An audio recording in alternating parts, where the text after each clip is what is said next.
Hello everybody, I'm Logan Crawford and this is the award-winning TV talk show right here on Ebru Fresh Outlook, the latest on the massive migration from Syria to Europe. German officials say that about 30% of the migrants are not actually from Syria at all. Meanwhile, Germany is expected to receive as many as 800,000 migrants this year alone. As you can imagine, the challenges Germany and other countries face are many, as are the challenges faced by those forced from their homelands. Let's say hello to the Fresh Outlook think tank. I am joined today by Albert Goldson of Indo-Brazilian Associates, a New York City-based boutique global advisory firm that provides international, political, and security assessments. Alain Sanders, political science professor at St. Peter's University. Jose Lopez, physics professor at Seton Hall University. And joining us live via Skype is Christy Delafield, senior communications officer at Mercy Corps. Since you're up there, Christy, I'll start with you. What's your overall headline this week about this migration taking place that some call a migration of Syrian refugees? Other people say it's more mixed, the people who are fleeing the Middle East at this point. Well, what Mercy Corps is seeing, and we're on the ground in the Balkans, in Greece, and we've been responding in the region to the Syria crisis for years now, is just that the situation inside Syria keeps getting worse. People who are living inside or in refugee camps outside in neighboring countries, their lives are just worse off than they were a year ago. And with no prospect for peace in sight, they are looking for a long-term solution and a way to restart their lives. All right, Albert Goldson, I remember a couple of years ago when this conflict was first boiling over in Syria that Assad was saying that this uprising was not a uprising within his country, that there were outside forces involved, extremist forces. Now we've seen that to be true with the rise of ISIS. How do we handle this threefold mess between Syria, the rebels, the true rebels, and ISIS? Is Russia coming into play going to be a help? Well, Russia definitely was going to be a very important factor. You actually basically have two coalitions. You have the American-led coalition, Americans basically using a lot of air power, as well as supporting particular groups that are anti-ISIS, anti-militants in Syria. On the other hand, with the Russians coming in very recently, you have Russia hooking up with Iran as far as support is concerned, and unfortunately, to a certain extent, Hezbollah as well. So again, they are anti-ISIS, anti-Al-Qaeda forces. So somehow, some sort of umbrella coalition and coordination really has to be worked very carefully and very quickly to make sure, number one, there isn't a conflict between the two coalitions, and to come up with a specific strategic plan on how to deal with the situation and how to resolve it in the long term. Okay, Alan, the human suffering taking place in that region is still great, and already I see it dying out in the news, obviously overshadowed this week by the Pope's visit to the United States, but the problems are real. What do you think the headline this week is? Well, I think the headline this week on the refugees is the crisis continues and Europe is falling apart. I think what you see is that the Europeans are not a unified continent. They're very much nationalistic in their views, and their outlook on world issues when push comes to shove is the French are the French, the Germans are the Germans, and everybody else is whatever they are. But is that wrong? Well, not exactly, but I would add another point that's been overlooked by the press and by everyone. This is basically an Arab problem. And nobody has been pointing the finger at the wealthy Gulf states and what their responsibility is in this conflict. They have a stake in it, they are involved in the conflict, and nobody has suggested, well, what is Saudi Arabia doing? And what are the Gulf states doing in terms of helping the refugees? Everybody is going to Europe, which is voting with their feet and tells you something about Arab society. I don't see anybody walking with their feet voluntarily and going to the wealthy Gulf Arab states. So I think part of the discussion should be, and part of the pressure should be, what are the Arab states, the wealthy Arab states, doing to help the refugees? This is not just a European problem, this is a world problem, and it's a world problem that deeply involves the wealthy Arab states. And Jose, this is a complex problem because you have a blending of cultures taking place, and it's not really a blending, it's an infusion, because you have so many people of a different culture pouring into the Western European culture right now. And You know, some people fear there might be a clash of cultures, that assimilation might be difficult, if assimilation is even the goal. What do you see as some of the obstacles, solutions, or your headline for the week? I mean, I think the headline for the week is this is the worst human migration we've had since the World Wars.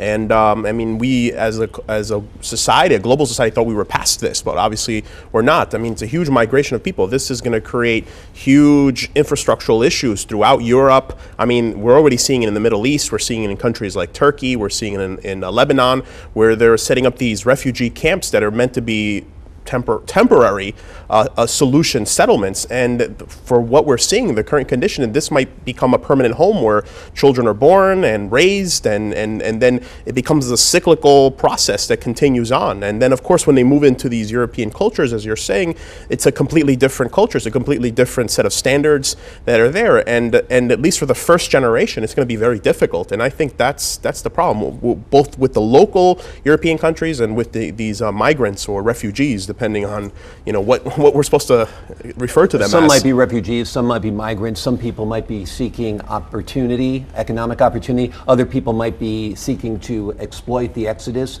Those questions will be answered as we go along. Let's turn to Christy for just a second. Christy, tell me about your work down on the ground with Mercy Corps, what you're doing, what you're seeing in Greece, and tell us about some of these encampments. Well, what we're seeing in Greece is a continued influx of people. We are seeing rougher seas, a little bit more stormy weather. Winter is coming, and not in the fun Game of Thrones way.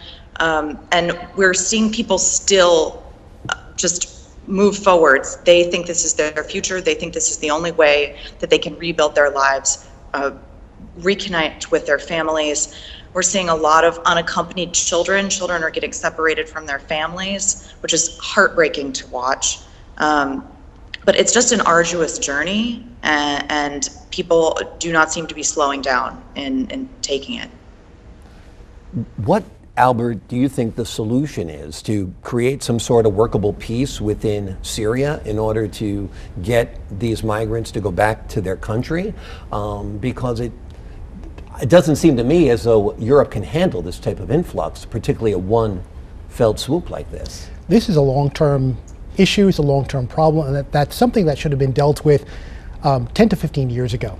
So the issue really is to put all your resources into the migration refugee problem, you know, immediately, as far as to be able to provide these people food and shelter, and then to again, coordinate amongst EU countries. Again, that's very difficult because each state is going to be acting in their own self-interest given the huge amount of humanity that's coming over, and really get down to brass tacks and form a comprehensive plan as to how to deal with the refugee problem today, and then try to resolve the situation in the Middle East. That's throughout the Middle East, it's not in Syria. So that really takes a broader aspect as far as the countries are concerned, Russia, European countries, as well as the United States.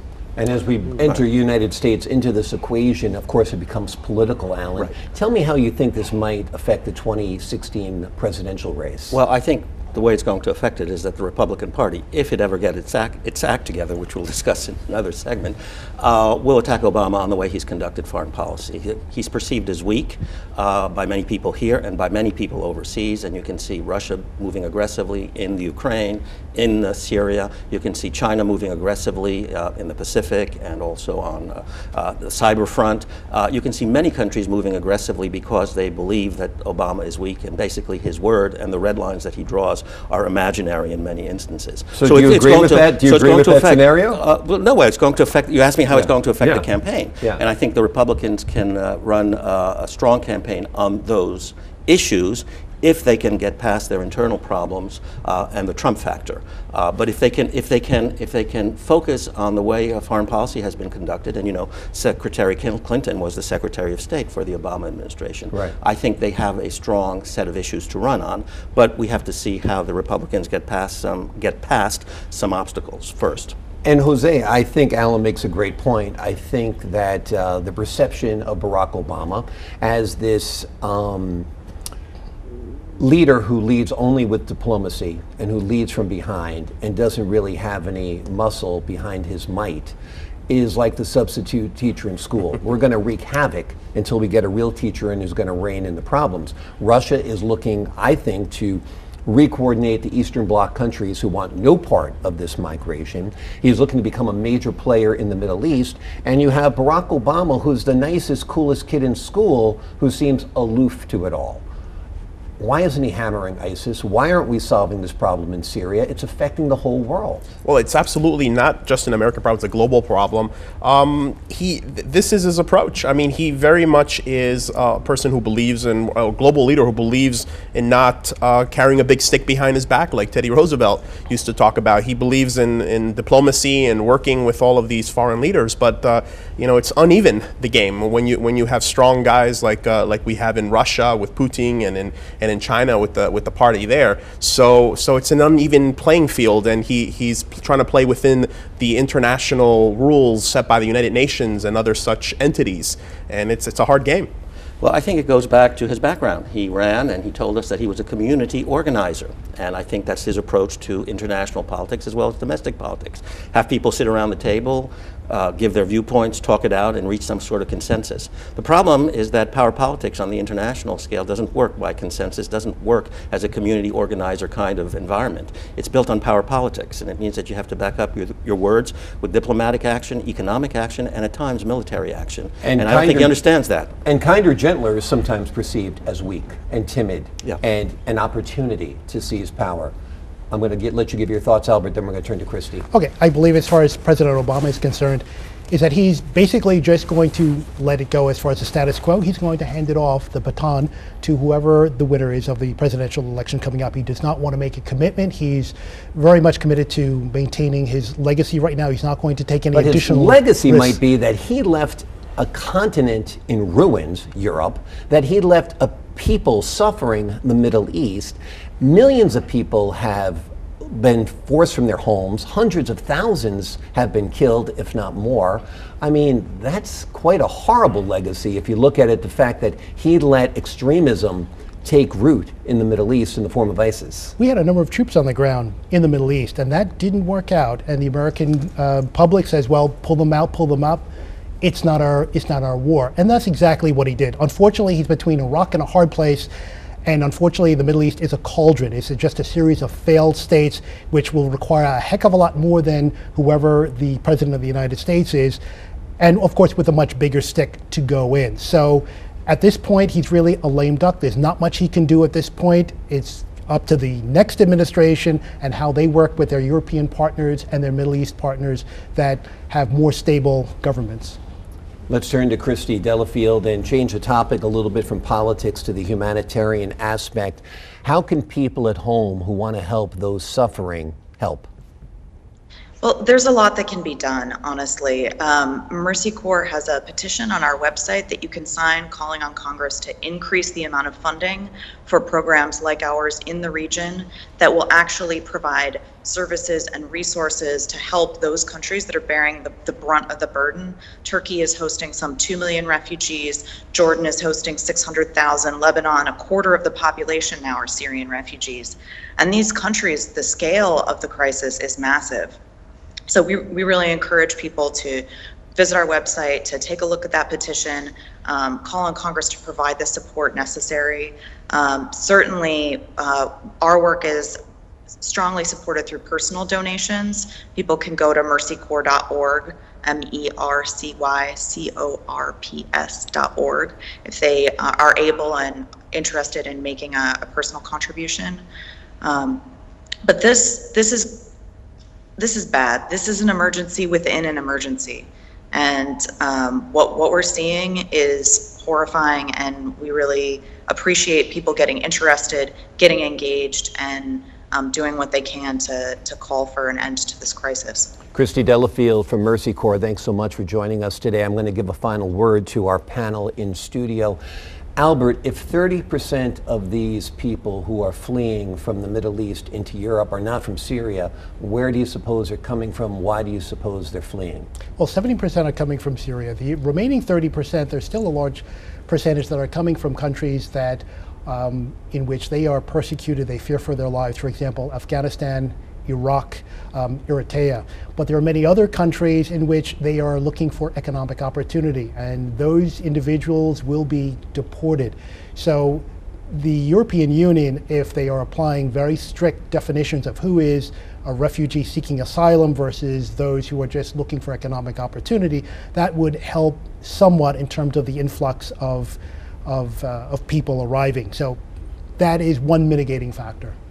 Alain, is it xenophobic to worry that a percentage, no matter how small, of these people fleeing from the Middle East into Europe have ulterior motives? Bad motives? No, it's not xenophobic, but I think you do have to be concerned about who is actually coming into your borders. I mean, there are borders, countries have borders to protect themselves against dangers from the outside. So you have to be humanitarian, there's no question about that. I think you really do have to take care of people in need, their immediate need. But you also have to look at the longer term. I mean, we're looking at a massive numbers of people coming across. Most of them are in deep need. But if I were thinking security-wise, I would question and try to find out how many of these people are Al-Qaeda operatives, how many of these people are ISIL operative. Not too long ago, we were worrying about people going to fight in Syria and coming back to Europe and posing a danger. Well, now we have a massive number of people coming back to Europe, and who is really part of that crowd? And most are in need, but maybe not all of them. Strategically, it would only make sense that some people would try to use this as the cover of night to sneak into the country. Give you the final word. What do you think the folks at home should know about this crisis? I think there should be a concern about the settlements that are coming in. These are meant to be temporary settlements for a few months at most, and these could be problems that persist for years. Sanitation issues are going to happen there. Disease is going to start to spread. Entire generations might be born there and raised there, and these are big problems that are going to perpetuate, and you might have some of these young men, even young women, joining radical groups like ISIS in the long run because of the treatment they received due to this huge global crisis that we're experiencing. All right, gentlemen, thank you for your thoughts. When we come back, we will take a look at the Pope, the leader of the world's billion-plus Roman Catholics. He visits the United States, and he's greeted like a rock star. More on that after this.